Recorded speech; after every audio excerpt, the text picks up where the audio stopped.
Край вечной мерзлоты, долгих и суровых морозов. Здесь зимой столбик термометра опускается до минус 50 градусов и ниже. От сильных морозов трескается земля. Мерзлый грунт, толщина которого достигает местами 500 метров, здесь никогда не тает. Это Якутия.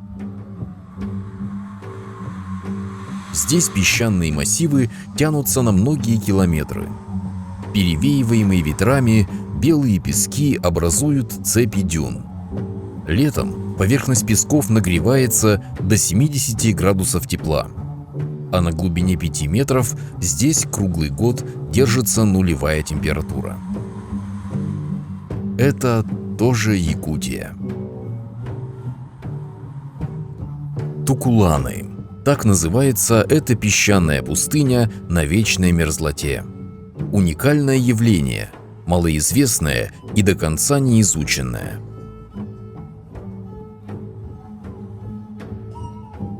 Эти обширные массивы дюнных песков сохранились в бассейнах рек Вилюй и Лена, наиболее засушливых районах республики. Сегодня изучение тукуланов может совершить настоящий переворот в палеогеографии не только территории Якутии, но и всей Земли в целом. Тукуланы представляют собой достаточно распространенное и феноменальное явление в Якутии, хотя, пожалуй, немногие его видели своими глазами и знают, что это такое. Это своеобразные пустыни на мерзлоте, или мерзлотные пустыни их можно назвать. С виду они очень похожи и напоминают настоящие пустыни Средней Азии, например, или Африки, и представляют собой сложенный песком, организованным в такие крупные формы, называемые дюнами. Тукуланы занимают в некоторых районах Якутии до 20 и более процентов территории. Среди тукуланов выделяются старые тукуланы, древние, которые поросли сосновым лесом, как правило, и там иногда виден песок, и многие видели нас, но не знали, что это тукуланы. Но есть и тукуланы, которые не поросли никакой растительностью и представляют собой открытые песчаные пространства, перевеиваемые ветром. Так откуда же здесь, на вечной мерзлоте, эти почти каракумские ландшафты и когда они появились? И какова тогда природа и эволюция нашей мерзлоты? Как известно, своеобразным лицом, визитной карточкой нашего севера является мерзлота, так называемый ледовый комплекс, под которым понимаются природные грунты с высокой льдистостью.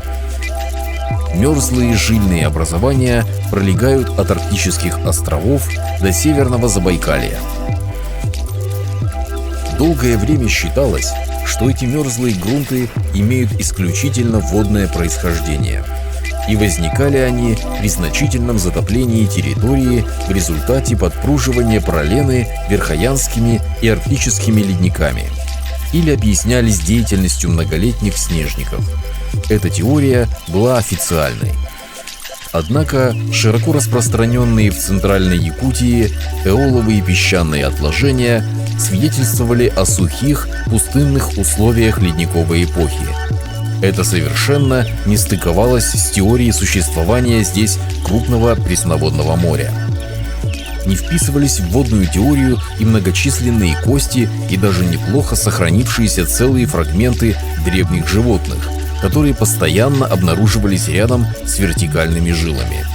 Постепенно накапливалось все больше фактов, которые не соответствовали теории грандиозных потопов.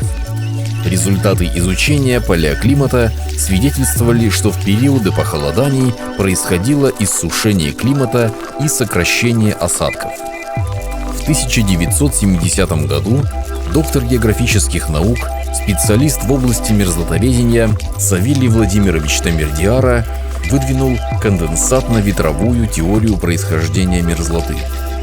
Он доказал, что вертикальные ледяные жилы большой мощности вырастали в условиях крайне сухого и холодного климата в результате раскрывания трещин и кристаллизации иния на их стенках. Эта теория была революционной для своего времени. Она позволяла объединить многие палеогеографические данные и факты в рамках единой концепции. Коммердиа рассчитал, что в результате накопления ледово-лесовой формации образовалась обширная криостепная ландшафтная область, соединяющая Северную Азию и Америку, которую исследователь назвал Арктидой. Арктида была основным ареалом мамонтового биома и мостом проникновения человека из Азии в Америку. Однако для авторитарной советской науки признать такое положение вещей означало поколебать весь фундамент официального мерзлотоведения. Пустыни и систематические наводнения как-то не связывались между собой. Широко распространенные комплексы активных дюн, тукуланов, являлись наиболее болезненным аргументом для водных теорий. Поэтому значение тукуланов умалялось, их детальное изучение мало финансировалось, а полученные результаты не принимались центральными научными изданиями. Данные о тукуланах искажались. Так, вплоть до последних лет не было ничего известно об их возрасте и строении. Конечно, песчаные массивы изучались при проектировании и строительстве линейных сооружений в ходе инженерных изысканий. Однако все эти исследования были прикладными, старались не затрагивать вопросы происхождения и климатических условий возникновения тукуланов, чтобы не вступать в конфликт с официальными теориями палеонаводнений.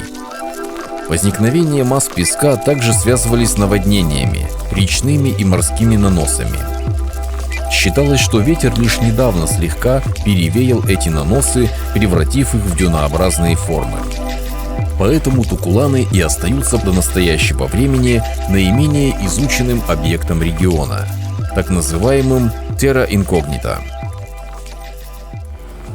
Это и побудило впервые в 2012 году создать комплексную экспедицию по изучению тукуланов в Центральной Якутии. Экспедиция начала свои исследования с небольших разведывательных работ на Касылсырском тукулане. Позже исследования превратились в более крупный научный проект, к которому примкнуло много ученых из разных городов России. Тукулан Махатта, находящийся в районе среднего течения реки Вилюй, самый большой на территории Центральной Якутии. Его площадь составляет более 200 квадратных километров. Именно сюда приехала комплексная научная экспедиция, организованная Институтом мерзлотоведения Республики Саха. Научный руководитель экспедиции Алексей Александрович Галанин, доктор географических наук, главный научный сотрудник, профессор кафедры региональной геологии и геоинформатики Северо-Восточного федерального университета. В состав экспедиции в этом году вошли сотрудники Института мерзлотоведения из города Якутска, Новосибирского института нефтегазовой геологии и геофизики, Биопочвенного института города Владивостока и Московского почвенного института. Расположенный на южной оконечности Махатты овраг или термоэрозионный каньон – прекрасная площадка для изучения истории формирования этого песчаного массива. По дну каньона протекает ручей. Здесь выходят межмерзлотные воды Тукулана. Вода очень чистая и холодная. Несмотря на то, что перевалило за вторую половину июля и стоит 30-градусная жара, здесь сохранились наледи. На разрезе склона, вскрытом учеными, запечатлена вся история территории до наших дней.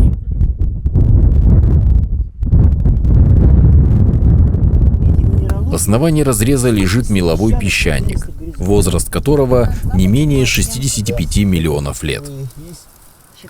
И первая находка – сохранившиеся в песках окаменевшие куски ствола огромного дерева мелового периода. Судя по толщине годичных колец, достигающих 1,5–2 сантиметра, климат тогда был совершенно иным. Нетрудно просчитать диаметр такого гиганта – примерно 2 метра. Здесь можно увидеть четкую границу, свидетельство резкой перемены климата в результате какой-то глобальной катастрофы. И этот обуглившийся кусок реликтового дерева сохранился именно с тех самых времен, когда на нашей Земле полыхали пожары, вызванные, возможно, падением метеорита. Я думаю, может быть, это даже Выше залегает значительно уплотненный слой гравийно-галечного материала раннечетвертичного возраста, отложения древнего Вилюя. Еще выше, в основной части обнажения, перекрестно-слоистые пески и супеси с погребенными почвенными горизонтами и фрагментами растений. Именно они образованы эоловыми процессами на территории обширной древней криопустыни, фрагменты которой сохранились до наших дней в виде тукуланов. Состав и структура отложений, микропризнаки строения свидетельствуют о том, что это древние дюны, а не речные наносы. Каждый слой ветром насыпался. Естественно, боком, они же асимметричные у нас структуры. Насыпался. Далее оно, может быть, намного больше было. Потом какой-то процесс произошел, и это стало срезать. Вот здесь вот это все как бы граница такая, несогласие. То есть вот эти горизонты все, вот эти, они здесь вот срезаны. Понимаете, упираются торцами сюда. То есть дальше пошло разрушение этой части.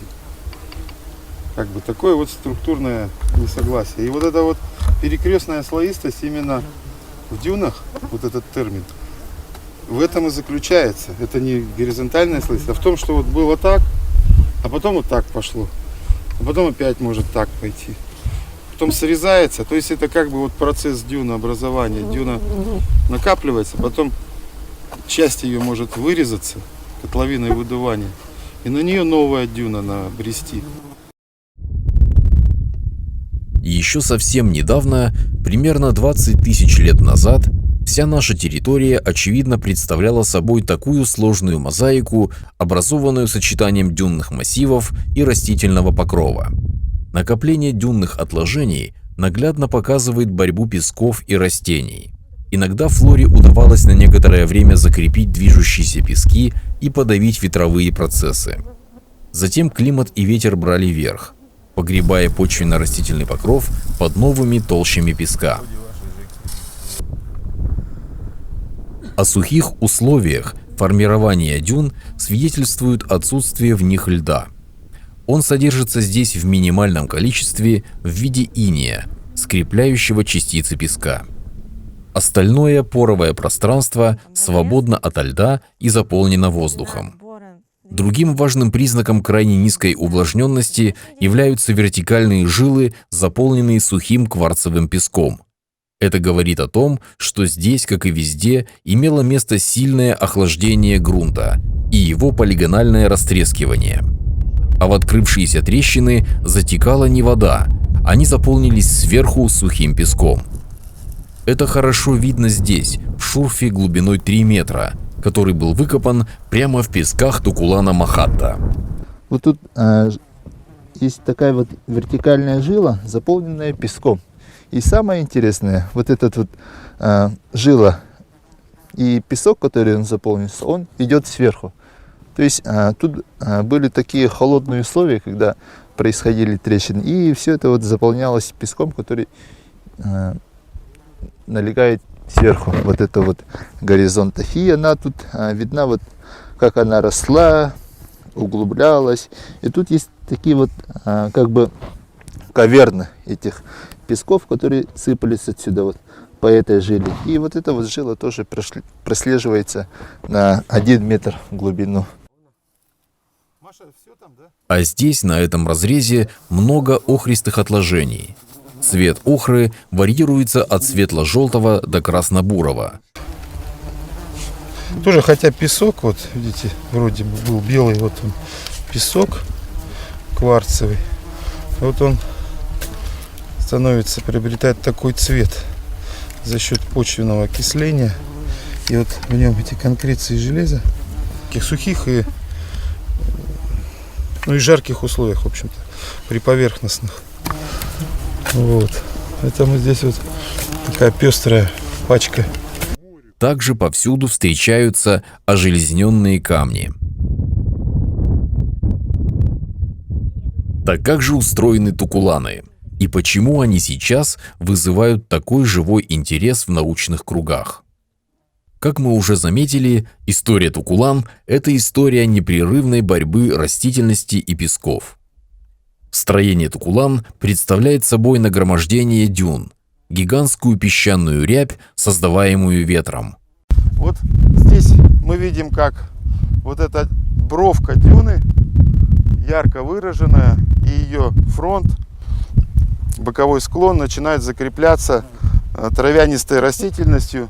Иногда побеждают ветровые процессы, и тогда все засыпается песком, растительность уничтожается. Но поскольку растения все время сопротивляются, они все время поселяются заново и пытаются закрепить вот это пространство, достаточно динамичное, из песка. И одним из таких результатов такой борьбы является формирование вот таких вот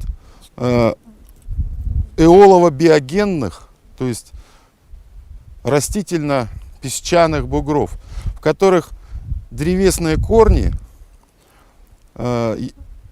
являются чем-то вроде арматуры и не дают песку выдуваться ветром. То есть чем сильнее ветер выдувает из-под корней растений песок, лишая их жизненного пространства, тем сильнее растения опускают дополнительные корни. И одновременно эти корни задерживают новые порции песка. И возникает такой бугор. Кроме насыпных дюн, в пределах тукулан встречаются своеобразные глубокие понижения – котловины выдувания. Они образуются в результате турбулентных движений ветра за гребнями дюн. За счет вот таких вот котловин, которые называются котловины выдувания, мы можем видеть внутреннюю структуру тукулана. Мы видим здесь различного рода напластования, мы видим историю, как ветер отлагал один слой за другим, как тукулан под тяжестью собственного песка трескался, трещины заполнялись сухим песком с поверхности. В таких котловинах выдувания нередко можно найти любопытные находки. Это рукотворные кремниевые орудия труда, ножи и наконечники стрел периода палеолита, кости древних животных, ветрогранники, мелкие камни, обтесанные ветром и песком в течение тысячелетий. В этих местах летом случаются сильные грозы. И здесь, в котловинах выдувания, можно найти еще одно редкое явление природы – фульгуриты. Эти похожие на кораллы трубочки, оплавленные, испекшиеся от сильного удара молнии песок.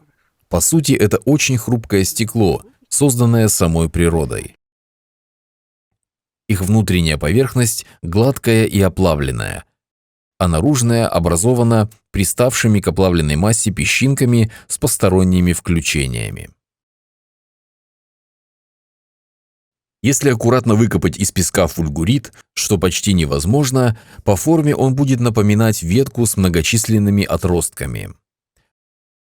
Ток молнии, попадая во влажный песок, сразу начинает растекаться в стороны, образуя структуру, похожую на корень дерева. А рождающийся при этом фульгурит лишь повторяет эту форму. В древности фульгуритам придавали сакральное значение. Люди верили, что эти застывшие отпечатки молнии придают здоровье и магическую силу тем, кто ими обладал. Тукуланы внутри буквально насыщены водой. Подземные воды постепенно вымывают из нижних пластов песок. В результате поверхность тукулан в этих местах начинает проседать, и образуются вот такие огромные депрессионные воронки. Иногда такие провалы тянутся цепочкой вдоль течения подземных рек. Поверхность песка покрыта трещинами. Вот здесь вы видите как раз трещину, которая сформировалась в поверхности. Вот она далеко идет, достаточно прямолинейная, и заполнена вторично была уже вот белым кварцевым песком, который в центре. Вот я показываю этот песок. И вот смотрите, это не совсем полигональная система трещин. Я вот здесь сейчас скрываю не очень удачно, но тем не менее, узел пересечения двух трещин, систем трещиноватости. Вот вы видите? Видно, что вот вторичная трещина, то есть как крест такой сформировался. То есть о чем это говорит? О том, что вот этот массив песка, он не просто оседает и как-то себя чувствует, как может рассыпается там или еще что-то. Он как единое целое может растрескиваться. Хотя здесь вот это песок, здесь не такое, нет практически суписи, никакой примеси какой-то цементирующего материала, но трещина есть. И достаточно на большую глубину уходят трещины. Они, как правило, железняны и свидетельствуют вот о том, что происходят такие процессы растрескивания. На депрессионные явления предположительно влияет и потепление климата. Вот эта огромная воронка находится на юго-западе Тукулана-Махатта. Дно воронки сочится сетью ручейков, которая ниже сливается в речку с чистейшей водой, впадающей затем в реку Вилюй.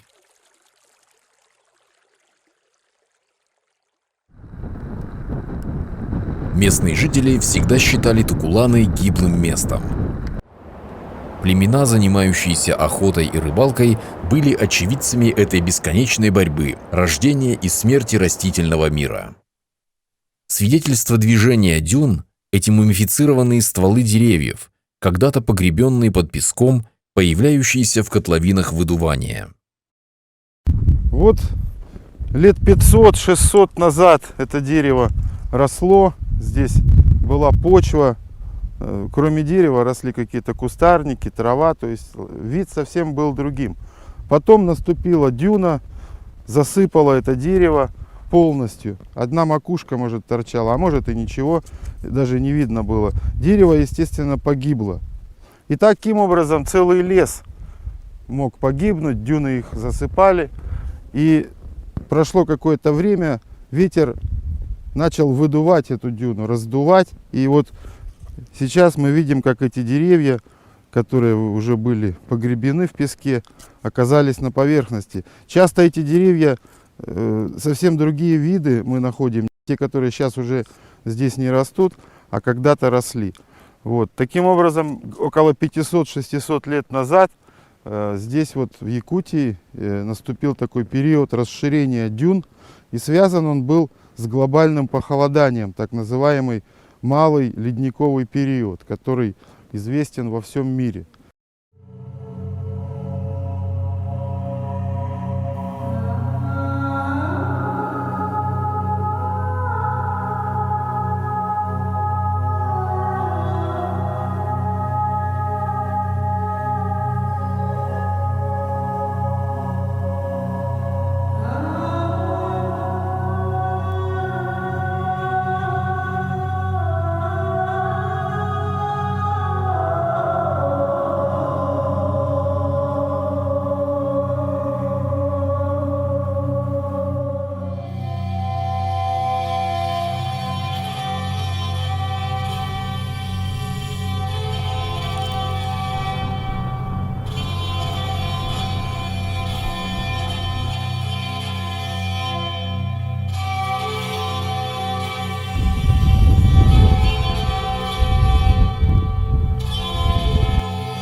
Открытые пески Тукуланов чередуются с большими группами сосняков, встречаются березы, кустарники.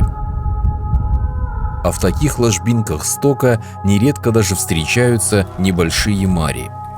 Причем под слоем торфа при вскапывании на глубине примерно 20 сантиметров опять же обнаруживаются белые пески, насыщенные водой. А на самих песках произрастают экстремальные виды растений – злаки, полынь, чебрец, вздутоплодник.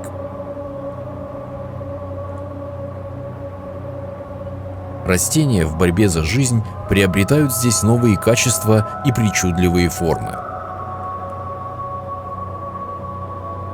Длинные мощные корни – необходимое приспособление, чтобы существовать на постоянно перевеиваемых ветром песках.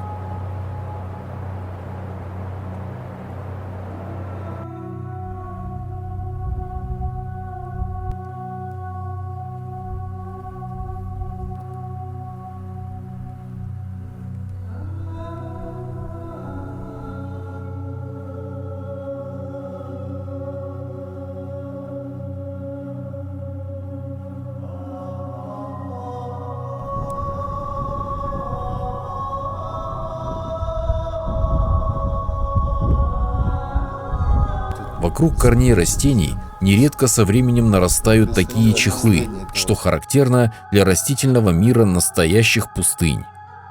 Причем иногда эти футляры достигают гигантских размеров. Растительный мир Тукулан представляет огромный интерес для биологов. Говоря о тукуланах, мы прежде всего представляем себе движущиеся пески, дюны. И приходя и видя, что здесь растут растения, мы задаемся вопросом о том, как же все-таки они смогли при движении песка закрепиться. Объекты здесь представляют растительности и сосудистые растения, мхи и лишайники. И они своего рода в закреплении как бы помогают друг другу. Вот на этом выдуве один выдув и вот большой такой. Мы видим на песке такую черноватую рябь. Эта рябь представлена прорастающим мхом. Мох растет, в принципе, гораздо быстрее, чем лишайник. И спороношение массовое происходит, то есть локально засевается определенное пространство, прорастают синхронно эти споры, и одномоментно, фиксируется некая поверхность. Вот видно сразу, что дальше выдув идет песка, а вот тут формируется бугор закрепленного песка. Когда эта поверхность стабилизирована, то есть своего рода остановлена в своем движении, на нее может поселяться лишайник. Совместно с мхом, который вот так вот закрепил поверхность, лишайник еще больше усиливает стабилизацию песка, тем самым, что он образует плотные корковые образования на песке. Гифы гриба скрепляют песчинки на очень таком тонком уровне, и образуется плотная корка, которая уже даже при очень сильном ветре она остается как бы незыблемой. Далее поселяются уже другие виды, кустистые лишайники, формируется другой покров, смена происходит в разнообразии видов, и поселяются сосудистые растения в разных участках дюны, там междюнные, дюнные повышения и дюнные понижения. Там в связи с разным увлажнением возникают разное видовое разнообразие. Что же касается высших растений и их участия в закреплении песка, можно предположить, что только мох и лишайник такие вот важные элементы. Но есть участки дюн, где не встречается мох и лишайник совершенно, а встречаются хорошие такие куртины осок и тимьяна, которые также закрепляют поверхность песка, образуя своего рода кочи. К слову сказать, здесь были найдены новые, неизвестные науке виды лишайника.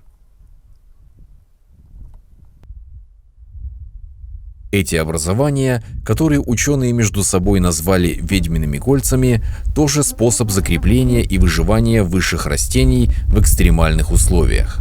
По периметру вот этого круга, по окружности происходит формирование живых растений, но внутри, естественно, есть растения отмершие, то есть так называемый отпад.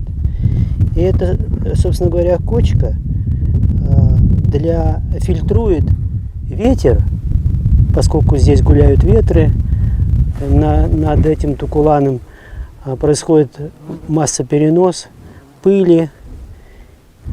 он может быть и незначительным, но в частности кочки вот своей этой активной поверхностью, этими растениями, как ситом, процеживают. Если ее разрезать, эту кочку, то мы можем увидеть здесь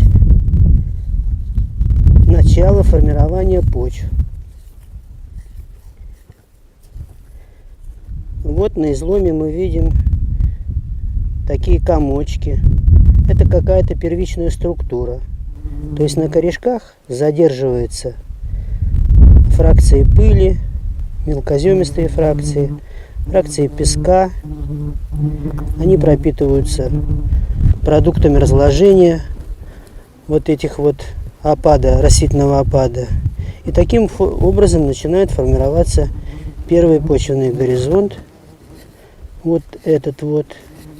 Мы видим, что он здесь у нас в основном состоит из корешков, из отмерших стеблей.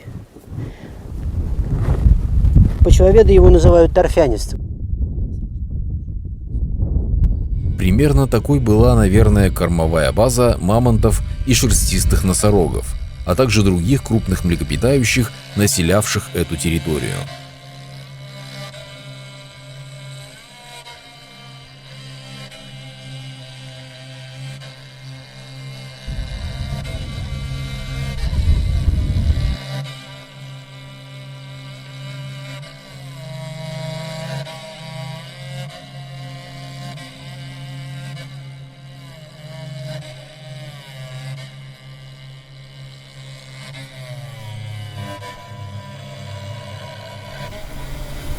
Тукуланные озера – еще одно любопытное и малоизученное явление. Окруженные буйной растительностью, они необыкновенно богаты рыбой. И рыба эта отличается заметно большими размерами, чем в других местах Якутии. Причем удивительно, но нередко бывает так, что одни озера здесь заселены исключительно карасями, другие – щуками, третьи – окунями.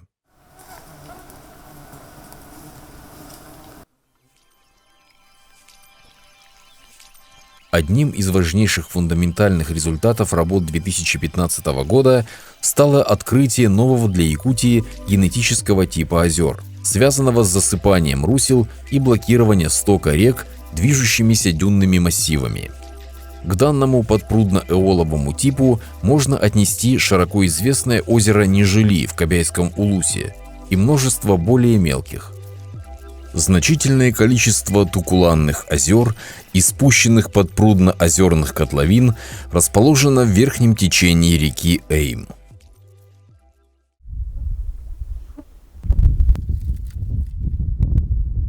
Чтобы понять историю территории, необходимо установить, когда сформировался тот или иной пласт.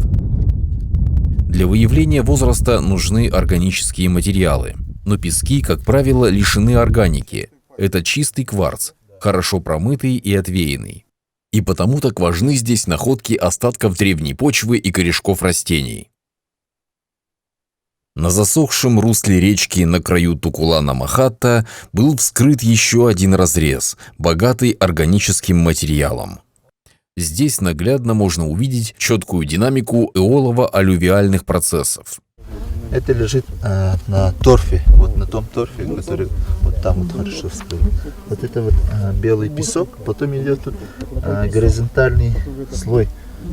Интересно, вот такого суписи, сильно пылеватый. Но тут имеется песок. И тут имеется тоже корешки. Но тут они маленькие. Потом идет тоже такой промытый белый песок. И на этом песке лежит вот толстый слой торфа, ну, где-то сантиметров 20. А на этом торфе тут лежит тоже белый такой сантиметровый слой песка. И дальше идет вот чередование таких вот суглинков, скорее это это суглинок с песком, с косой слоистостью, и оно идет до верха. На этом уникальном разрезе с очень мощным торфяником были также отобраны образцы для пыльцевого спектра и радиоуглеродного анализа. посредством которого можно будет определить абсолютный возраст каждого горизонта. Это даст возможность точно определить географические и климатические условия, которые были здесь 40-50 тысяч лет назад, а также понять взаимоотношения русловых и дюнных процессов. Из первичного обследования уже стало ясно, что этот водоток периодически засыпался дюнным песком, потом река промывала себе какую-то дорожку на какое-то время, активность русловых процессов возрастала, потом опять затухала, формировался торфяник, который сверху перекрывался эоловыми осадками, хорошо отвеянным кварцевым песком. И этот процесс многократно повторялся. Таким образом, мы здесь видим борьбу водотока с надвижением вот этого крупнейшего дюнного массива. И именно в палеогеографическом историческом аспекте это очень многое значит. Мы видим, что во время последнего похолодания, так называемого последнего криохрона сартанского, минимум которого был термический около 18 тысяч лет назад, дюнные процессы, то есть процессы опустынивания, наступания дюн, эоловые процессы, они доминировали и разрушали гидросеть, нарушали ее, мешали стоку с территорий.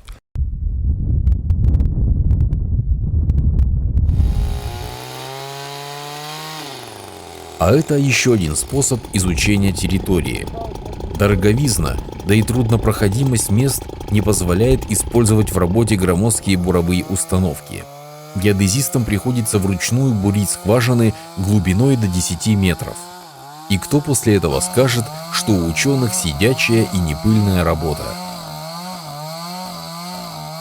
В эти скважины затем будут помещены термометрические трубки для измерения температур грунта. Это нам позволяет реанимировать географические условия, которые были когда-то, и в принципе прогнозировать их на будущее. Первое. Второе. Это дает нам возможность более точно узнать геологический разрез, который определили геофизики. Вот у них есть характерные границы, где один грунт может переходить в другой по литологическому составу и по географическим свойствам. Ну, например, мерзлые талы. Значит, в мерзлых грунтах одни величины, допустим, кажущие сопротивления, в немерзлых другие. Далее, они могут отбить обводненные грунты или не обводненные грунты. Но все это качественная характеристика. Точную характеристику они могут получить только после того, как мы вот здесь вот пробурим. Пробурим, это будет опорная скважина, по которой они будут уже анализировать и давать более точные результаты при геофизических исследованиях на этой территории. Образцы, добытые таким нелегким способом, представляют большую ценность. Сильно наводненная зона создает отепляющий эффект для всего дюнного массива. Верхний слой песков интенсивно нагревается летом. Температура может доходить до плюс 70 градусов. Однако высокие температуры быстро затухают с глубиной. В этом году получен годичный цикл геотермических наблюдений по скважинам, пробуренным на Касылсырском Тукулане, имеющим сходное строение с Тукуланом Махатта. Оказалось, что на глубине около 5 метров температуры круглогодично нулевые. Таким образом, особое строение тукуланов не дает им промерзнуть. В этом плане они являются удивительными аномалиями в окружении вечно мерзлых пород сплошного типа. Геофизическое зондирование методом электротомографии, проведенное в разных местах тукуланов, позволяет заглянуть вглубь до 80 метров, посмотреть строение мерзлых пород и выделить талые зоны под песками. Метод основан на пропускании электрического тока через геологическую среду. Сейчас вот мы провели цикл измерений одной из установок. И можно оперативно проконтролировать, что мы получили, какой разрез. Вот этот тукуланные пески вот повышенного сопротивления видны хорошо. И под ними вот эта вот низкого зона сопротивления, это талые пески, которые как раз водоносные и разгружаются сюда в долину. Вот это ценность Якутии. Видите, сами синие, вот это все талое. Да. Да, талая вода, по сути, вот под нами, на большую глубину. Не метр, не два, а метров Ну, тут до 50 метров. 50 метров. И еще один метод исследования – геолокация с помощью электромагнитных сигналов. Геолокационные исследования позволяют выявлять нам геологические границы, а в этом разрезе они как раз выходят и видны визуально. И тем самым мы сопоставляем визуальные границы, то есть определяем ее реальную глубину и сопоставляем с нашими границами, которые мы получаем с помощью георадара. Таким образом, выставляя шкалу глубин, мы определяем скоростные характеристики электромагнитных сигналов, которые проходили в этой среде. Таким образом, мы определяем электрофизические свойства пород, которые изучаем. Геофизическое профилирование подтверждает, что под Тукуланами мерзлота имеет прерывистый характер, а местами вовсе отсутствует. Установлено, что проходящая здесь подземная гидросеть действует круглогодично. На мониторе радиограмма разреза с выставленными глубинами. То есть есть ровная поверхность, это глубинный разрез. Вот здесь глубины 5, 10, 15, 20. На 10 метрах как раз был выход воды из-под цирка. Также от 20 до 25 метров, вот здесь граница идет, это выход как раз водоупора, то есть здесь идет уже мерзлота. Также видно, здесь вот определенные участки есть. Это вообще длина составляет 280 метров. Здесь определенные участки, это как раз интенсивность выхода внутренних потоков под Тукуланами. Здесь вот она высокоамплитудная, то есть сильно отличается от рядом как бы стоящих. И мы можем говорить о внутренних как бы течениях, которые наиболее водонасыщенных, где проходит вода как при выходе под русловой талик. Эти показатели согласуются с данными геофизического зондирования, полученного с помощью электротомограммы. Высокие сопротивления – это коренные породы, песчаники мерзлые. Сверху небольшой корочкой вот этой повышенного сопротивления – это вот как раз выделяются пески Тукуланов. Очень сухие они, обладают повышенным сопротивлением. Но самое нас главное, что интересует, это вот эта вот аномалия низкого сопротивления. Это подземная река, как раз, которая выносит.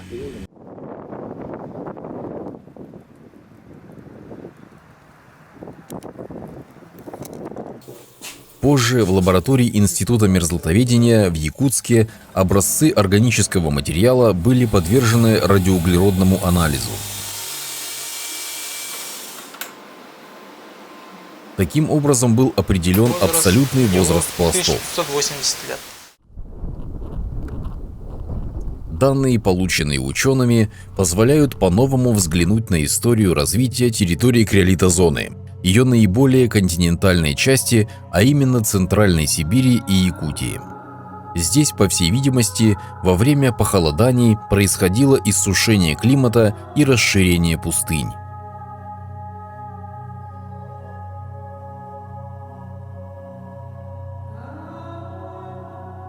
Уникальный разнообразный мир Тукуланов требует пристального внимания науки естествознания. Кроме того, эти места представляют и практический интерес. Здесь сосредоточены огромные запасы пресной воды высочайшего качества. Белый чистый кварцевый песок может представлять интерес для промышленности. Мало кто помнит, но стекольный завод существовал уже когда-то в Якутске и успешно работал в самые тяжелые военные годы. Прерывистый характер мерзлоты на этой территории открывает новые возможности и для северного земледелия.